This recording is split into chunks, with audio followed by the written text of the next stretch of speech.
Well, welcome to the Fortuna Admissions video webinars. I'm delighted to, my name is Matt Symonds, one of the co-directors at Fortuna Admissions, and I'm delighted to be joined by Amy Hugo, who was a senior manager of MBA programs at the London Business School. Amy, it's great to have you for this video together. How's the weather in the UK? It's pretty bad as usual, I'm afraid. I always wondered how the London Business School got all of those photographs with lots of sunshine for the website and the brochures. Did you have to choose your day? We had to cancel a lot of sessions and then rebook probably. So today we're going to be talking about how to prepare for your MBA admissions interview, which is of course a major milestone in the whole admissions process. You've put all of this thought and energy and work into applications, resume, essays. Click submit, and the great news that the school has responded with an invite to interview. So, I mean, this really is a big step forward in your chances of admission, right? It is, absolutely. It's a huge signal that the school likes you and that they want to learn more about you. So take a moment to congratulate yourself. You know, well done on getting this far and crossing this huge hurdle. And then keep prepping, basically. You're probably going to be feeling a number of emotions, including a bit of anxiety, which is totally normal before an interview. But try your best to channel that energy into something positive, and focus on this as your opportunity to show yourself and to meet someone face to face, and to show your true character and what you have to bring to the school. So firstly, I just wanted to point out a few of the practical things you can do to prep in advance of your interview. It's things like getting to understand the format and becoming comfortable with it. So who's going to be interviewing you? What kind of interview is it going to be? Is it going to be a one-on-one interview, a panel interview? Is there going to be some team-based exercise? Is there a presentation involved? Make yourself really comfortable with whatever format the school chooses. And then back to who's going to be interviewing you. Obviously really important to do a bit of research into the person looking into you. Little LinkedIn search, for example, so that you can try and find some common ground with them and make a little connection there. Also try and find out how much they know about you. So some schools will only provide your resume or your CV to the interviewer, whereas others will provide the whole application. So they've read your essays, your references, your recommendations, and everything. So it's going to be about you tailoring your interview and how you pitch yourself according to what they know about you. So trying to find new examples if they already know an awful lot about your application itself and they've read your essays, trying to find new things to show about you. Or on the flip side, if they don't know very much about you, you have to be prepared to retell your story a little bit more. The other thing obviously you need to do is continue with your research. You've obviously done a lot of that already, having got this far, but keep making connections with the school, keep speaking to students and alumni if you know them, and really trying to understand the culture of the school so that you can demonstrate that in your interview. Right, so sort of familiarity with the format, and schools have lots of different takes on this. I mean, Harvard Business School famously, it's always 29 minutes and never a minute longer. It's always with somebody from the office who's learned to hide any facial expression as you go through. Carla always used to have a big red felt pen, I think, for comments that she wanted to make about candidates. Stanford, said it was almost like sort of sitting in the waiting room of the airport, and they were talking for an hour and a half. About geopolitics and socioeconomics and the rest, but Wharton and Michigan have introduced this team-based discussion format versus other schools that I guess use a lot of alumni. So that's where some of that research really comes into play. If you have an alumni, to find out their background. Is it that the schools look to say, okay, you're in financial services or you have this background in technology, and we'll look for an alumni with a similar background, or can they be sort of randomly chosen? Quite often it'll vary by school. I mean, at London Business School we would always try and match the candidate with an alum who had a similar background or who was matched with the way the candidate wanted to take their career, for example. So they could do some really kind of dig really deep into, does this candidate really understand this industry? Do they really know what it takes to be successful in this industry? So that's a really important thing to consider as well, actually, with if you're trying to make a large career switch. either by function or industry. You really have to know your stuff, do a lot of research into it, really prove that you understand what it takes. And if it's more of an unusual or difficult transition, you have to be prepared to show that you're willing to do some extra legwork. You're not only going to be relying on the career services team, for example. Right. And for a school like LBS with sort of 60 nationalities in the program, it's similar to INSEAD and the top US schools. So they have alumni spread all across the world.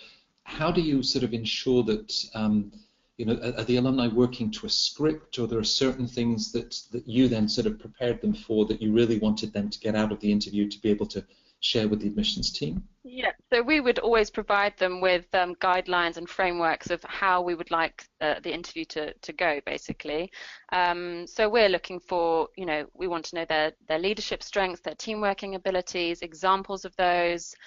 We want to understand whether they're going to fit within the culture and the community of the school. What are they going to contribute both inside the classroom and outside the classroom? What personality do they have, confidence, all those kinds of things. So we'll give, as I said, guidelines and frameworks to the alumni to use, but essentially they may go off on their own tangent and do their own thing. So they're given these things, but you have to be prepared that they might not follow exactly as we've asked them to. And another thing to consider is quite often when the school has read an application, they'll sort of take notes as they're reading the file about areas that they're not sure about with the candidate. So it could be perhaps unrealistic career ambitions, or perhaps a weaker academic background, or GMAT, or English ability, or something like that. So we'll highlight points for the alumni or the interviewer to find out, basically, is this an area of concern? So it's actually really important for the candidate to sit back and think, okay, what are my weaker areas, and how can I mitigate those, and how can I prove that I'm going to be okay during this program, and essentially prove them wrong. Got it. So reading through that application that you've put together, and sort of thinking strategically, maybe the opportunity in the interview to share certain sort of key strengths or accomplishment experiences that you had that you didn't choose or get the chance to share in the application itself. Absolutely. You can't prep for every single question for an interview. You simply can't. But what you can do is have a really clear idea of what unique points about you, your strengths, your characteristics, your experiences, your accomplishments, what do you want to get across to the school and to this interviewer. So have a few key points that you really want to make sure you get across well, backed up with really nice examples as well, and try and weave those into the discussion.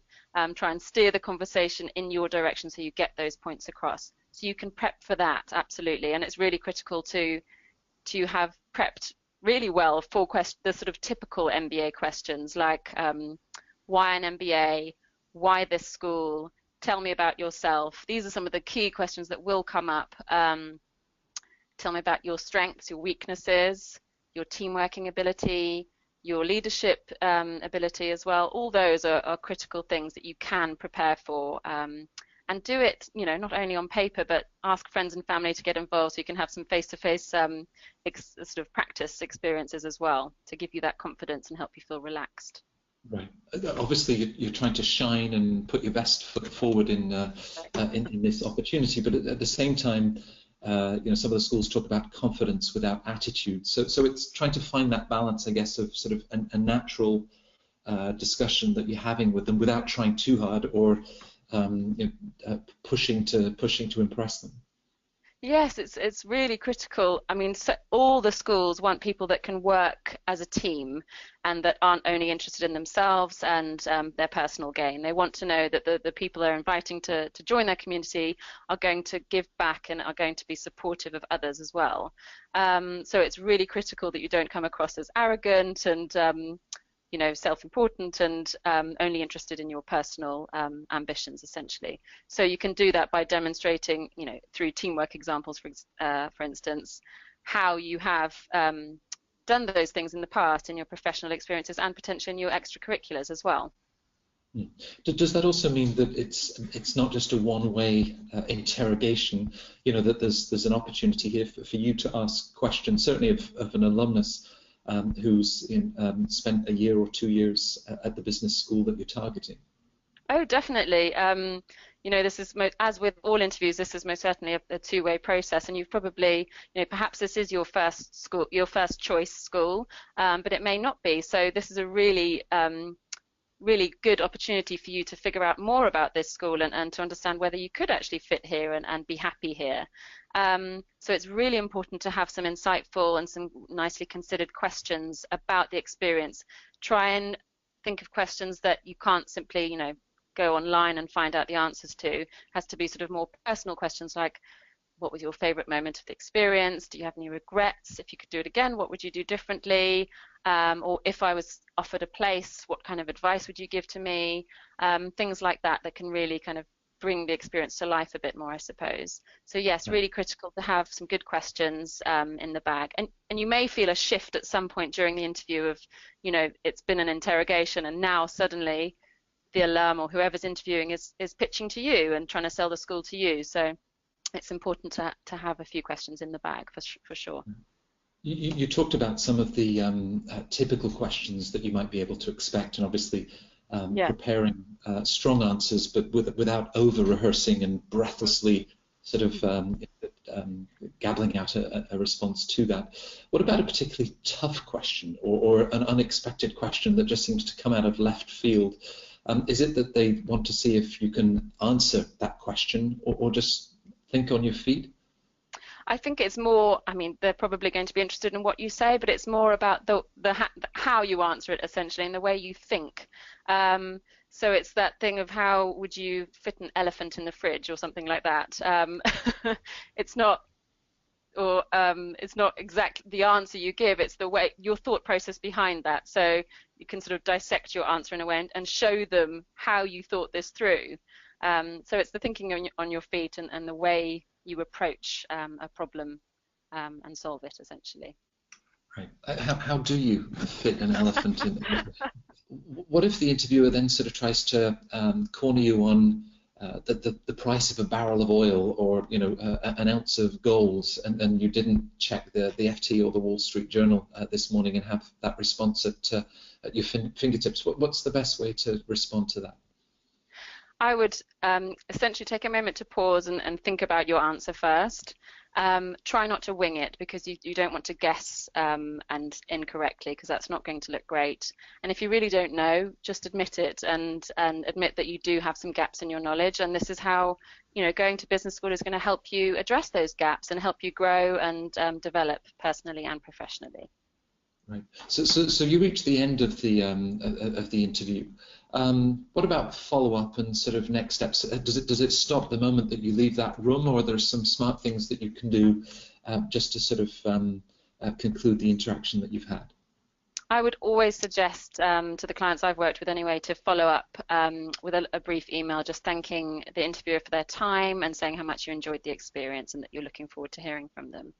And in terms of a gap between the interview and when you get the decision, if there's anything significant that happens in your professional life, in your career, in your job, something that's obviously going to add value to your candidacy, let the admissions team know. Perhaps you've got a promotion or you've had a significant increase in responsibility some way. Keep them posted on things like that, because that can help. Great.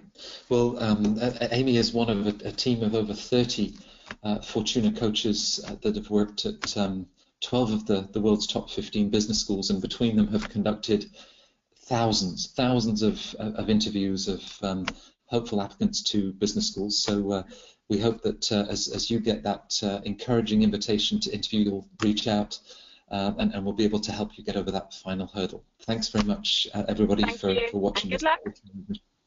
Thanks, Amy. Thanks, Matt. Bye.